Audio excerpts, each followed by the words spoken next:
Hello everyone and welcome to another speed build. Oh, that was really loud. I'm sorry guys. But hi, I'm back again. This is my second attempt at recording this, cause the first one, I'm gonna try to turn the gain down. Hello? I just don't want it to be too loud.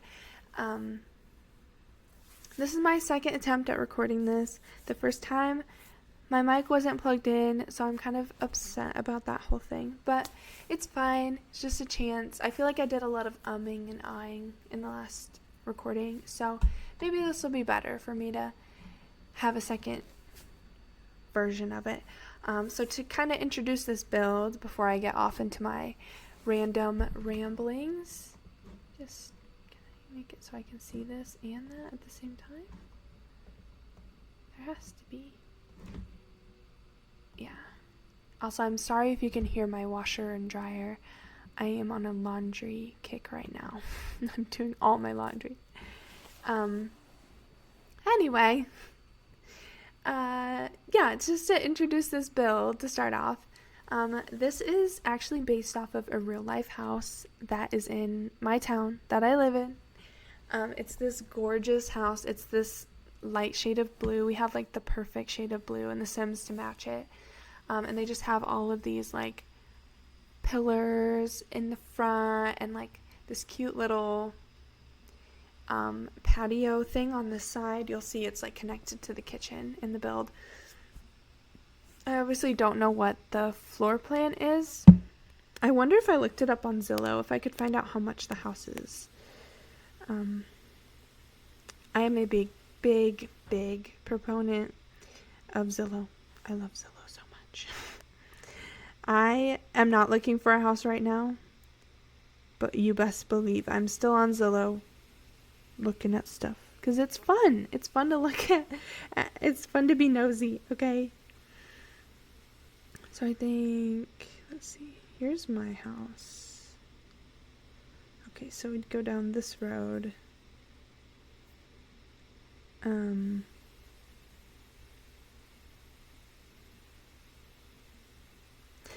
I don't know if it's worth it to try to find it. I just feel like it might take me too long. Because here's my street. And then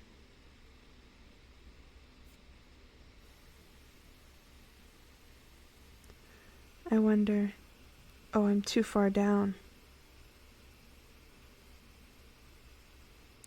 Oh, I think I figured it out. So the last time it sold, it's 5 bedrooms, 2.5 baths. It looks haunted on the inside, honestly. I didn't know you could find pictures of the inside. It was built in 1896. It was last sold in... Whoa, okay. No, those are property taxes. Is this boring?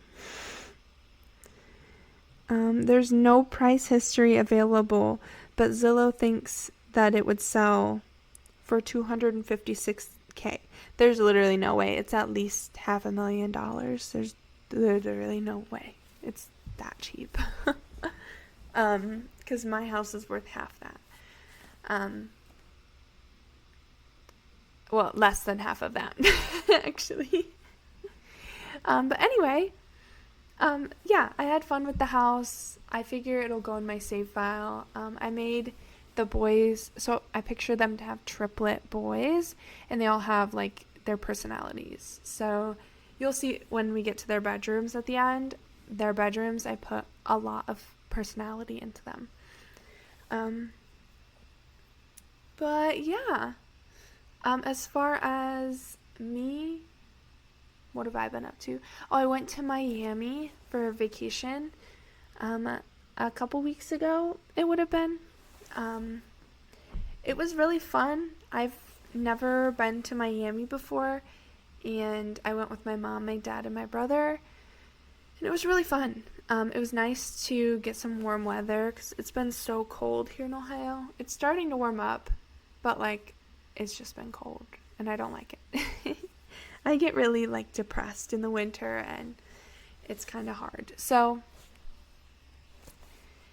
we went and we went to this gorgeous museum. It's called Vizcaya, I think, Museum and Gardens. It's so beautiful there. They have, like, the interior of the house is, or like the entire house is in like a kind of like a Spanish villa kind of style. And then you have the interior is all has like the floor is all marble, and the ceilings have all this intricate like work, like detail work, and like carvings in it. And it has like they're all painted different colors. So like there's the pink room.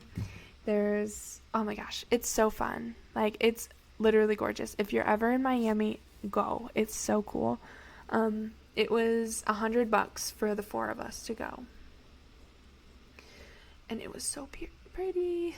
Oh, I took almost 500 pictures that day. Like, because I could not stop taking pictures.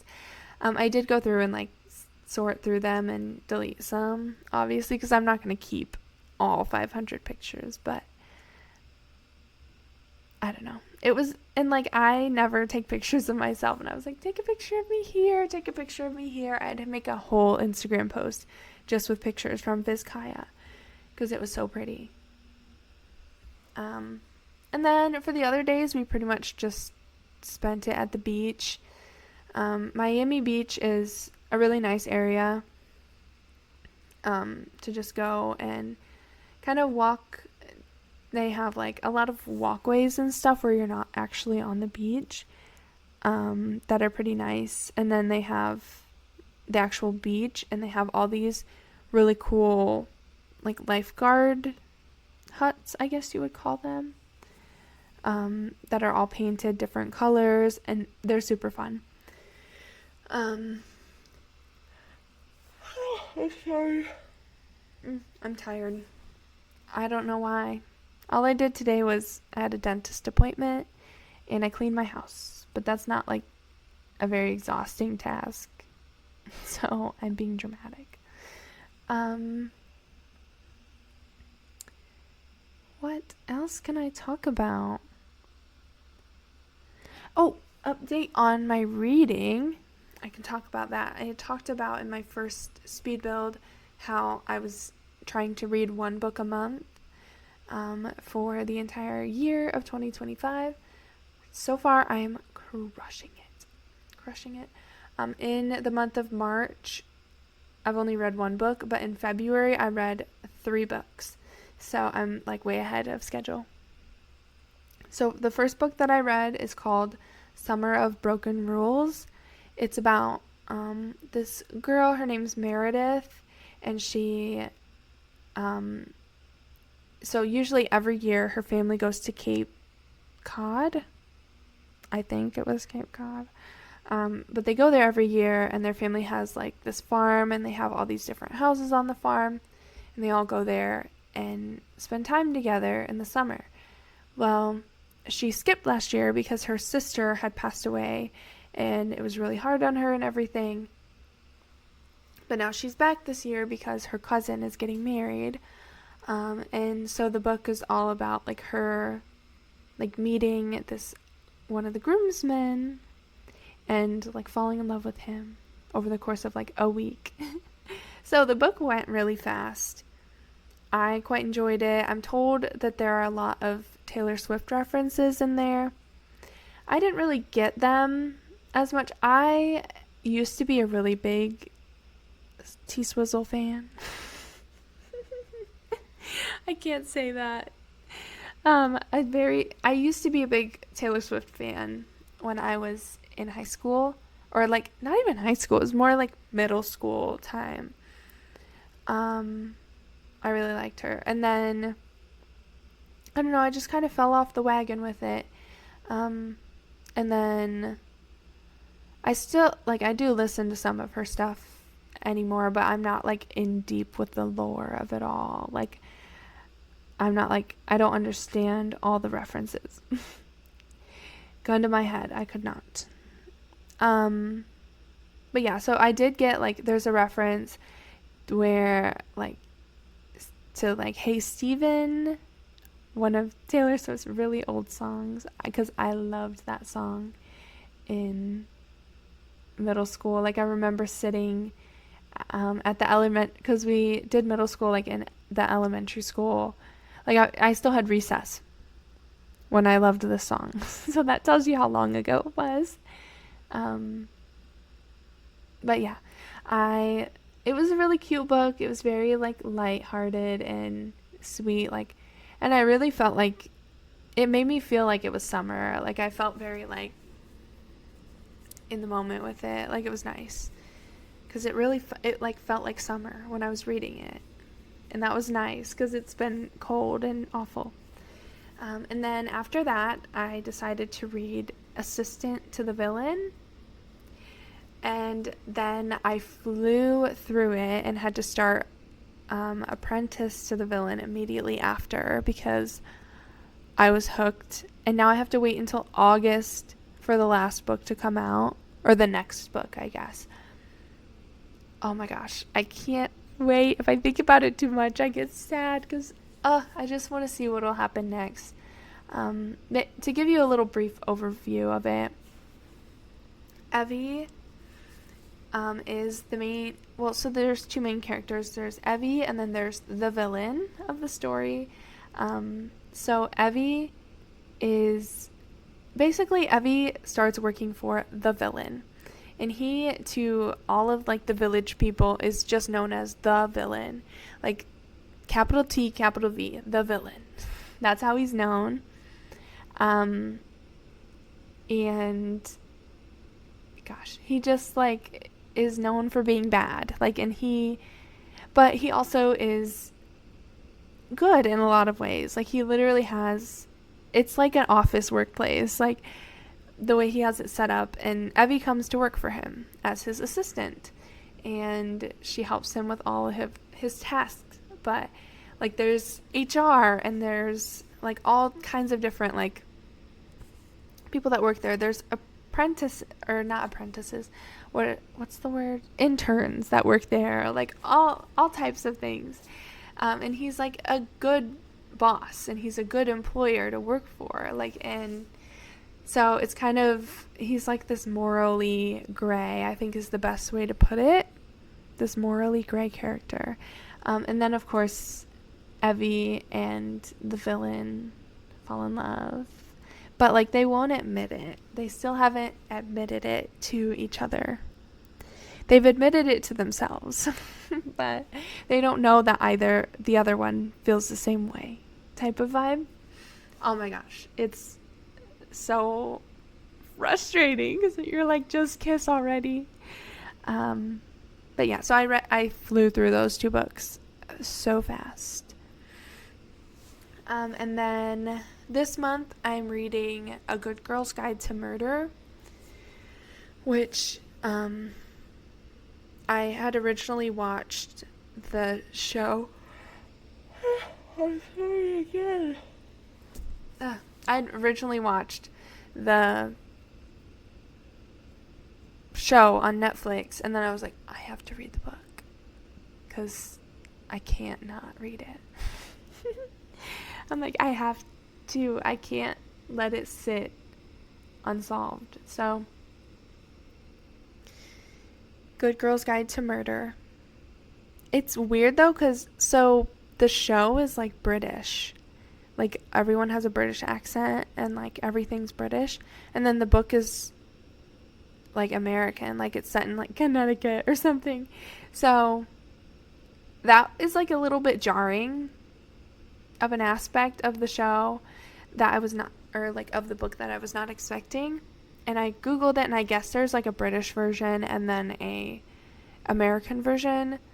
But I just think that's kind of a strange like move to make, if you know what I mean. Like, why are we doing that? It's just a little bit odd, but whatever. I guess that's fine. I'll survive the weirdness of it. What else do I have going on? I feel like I talked a lot faster in this one than my previous talking session that I had. If my mic's messed up, I'm gonna be mad.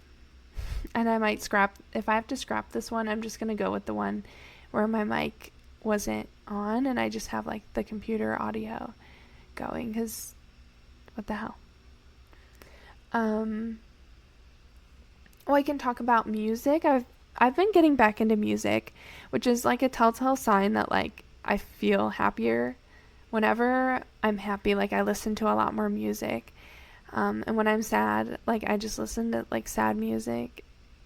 Like, and don't get me wrong, I love like Lizzie McAlpine type of vibe, but like a lot of her music is very sad, and like I like the saddest of her songs the best. So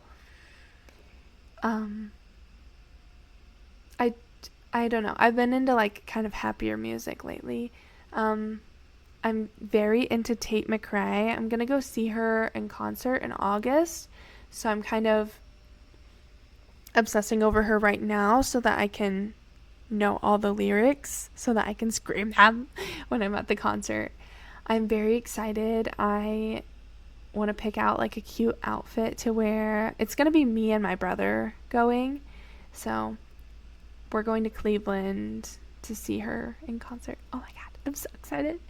The tour has finally started, so I'm seeing like clips online of her like dancing and performing, and it's making me all the more excited for it. Yeah.